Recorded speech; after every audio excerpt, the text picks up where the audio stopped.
पर आप ऐसा मत करिए, ठंड रखिए। স্প্রাইট তো আপনি নিশ্চয়ই পান করেছেন, কিন্তু আপনি কি জানেন নিয়মিত স্প্রাইট খেলে আপনার শরীরে ক্রমশ কি রোগ বাসা বাঁধে? আপনি কি জানেন কিভাবে স্প্রাইট বানায়, অথবা স্প্রাইটে কি অ্যালকোহল সত্যি মিশায়?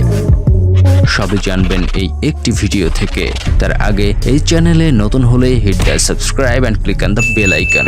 So same as previous video, watch with me and let's start today's episode.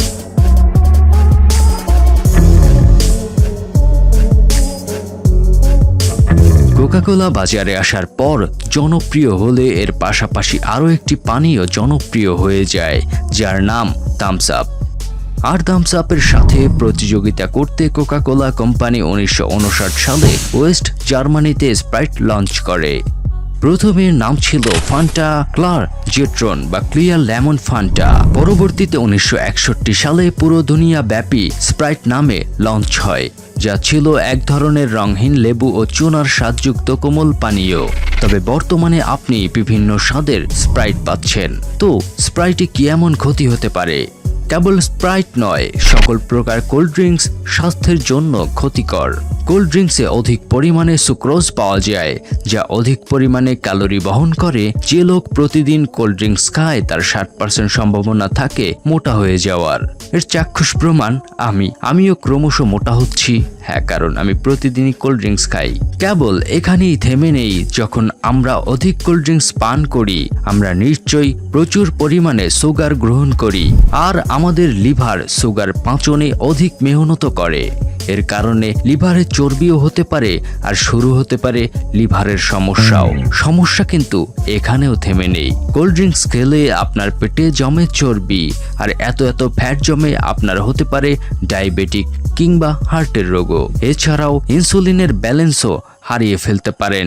তাছাড়া স্প্রাইটে সোডিয়াম বেনজোয়েট থাকে, যা সিরিয়াস ডিএনএ ড্যামেজের কারণ হতে পারে। একটা স্প্রাইটে 65 মিলিগ্রাম সোডিয়াম থাকে। তো এত ক্ষতি যা পান করলে তা এখনো কেন বাজারে? এটা খেলে কিছু সুবিধাও রয়েছে। যেমন, যদি আপনার পেটে গ্যাস জমে ব্যথা শুরু হয়, তাহলে স্প্রাইট আপনার জন্য ভালো কাজ করবে। এ আপনার পেটের সব গ্যাস বের করে পাকস্থলী পরিষ্কার করে দেবে। আর গরমে দেহকে চাঙ্গা রাখতে ঠান্ডা এক বোতল স্প্রাইটের তো জরুরি নেই। এখন আরেকটা প্রশ্নের উত্তর দেই। স্প্রাইটে কি কোনো অ্যালকোহল থাকে? এর উত্তর না, এতে কোনো অ্যালকোহল নেই। তবে একটা জিনিস জেনে রাখুন, কখনো স্প্রাইটে মদ বা কেরু বা হুইস্কি মিলিয়ে খাবেন না। এটা খুবই ক্ষতিকর। তো এত লাভ ক্ষতি এতক্ষণ ধরে হিসেব করলাম, প্রচুর সময় নষ্ট হলো। এখন চলুন দেখে আসি কিভাবে বানাই এই স্প্রাইট। স্প্রাইট বানাতে দরকার কার্বনেটেড ওয়াটার, চিনি, citric acid, sodium citrate powder, acidity regulator, লেবু, এছাড়াও অন্যান্য ফ্লেভার। একটা ব্যাপার বলে রাখি, স্প্রাইট বানানোর সময় ন্যাচারাল লেবুর স্বাদ চলে যায়। এজন্য আর্টিফিশিয়াল টেস্ট মিশিয়ে স্প্রাইটে লেবুর স্বাদ ঠিক রাখা হয়। তো এসব দিয়ে আসলে কিভাবে স্প্রাইট বানায়?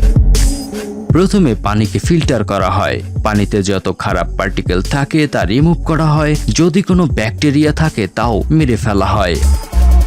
আর এর ফলে পানির রং ও স্বাদ দুটোতেই পরিবর্তন আসে। আর এই পরিবর্তনে স্প্রাইট যাতে খারাপ না হয় সেজন্য পানিতে ক্লোরিন মেশানো হয়। এই ক্লোরিন কমপক্ষে 4 ঘন্টা পানিতে রাখা হয়। এরপর সুগার সিরাপ বানানো হয় এখানে। আর সুগার সিরাপ ও পানি একত্রে মেশানো হয় তার পরের ধাপে। এর সাথে সাথে acidity regulator, citric acid, natural লেবু, এমনকি লেমন ফ্লেভারও একসাথে মেশানো হয় এই মেশিনে। আর এসব মেশানো ঠিকঠাক হলেই স্প্রাইট প্রস্তুত হয়ে যায় বোতলে ভরার জন্য। একদম সহজ রেসিপিতে স্প্রাইট আপনি ঘরেও বানাতে পারবেন। ঘরে কিভাবে স্প্রাইট বানাবেন সে নিয়ে সময় হলে একদিন বলবো। এবার এই স্প্রাইট বোতলে ভরতে দরকার প্লাস্টিক বোতলের। এজন্য এই প্লাস্টিক টিউবকে হিট দিয়ে বাতাস কম্প্রেস করলেই স্প্রাইটের বোতলে পরিণত হয়ে যায়।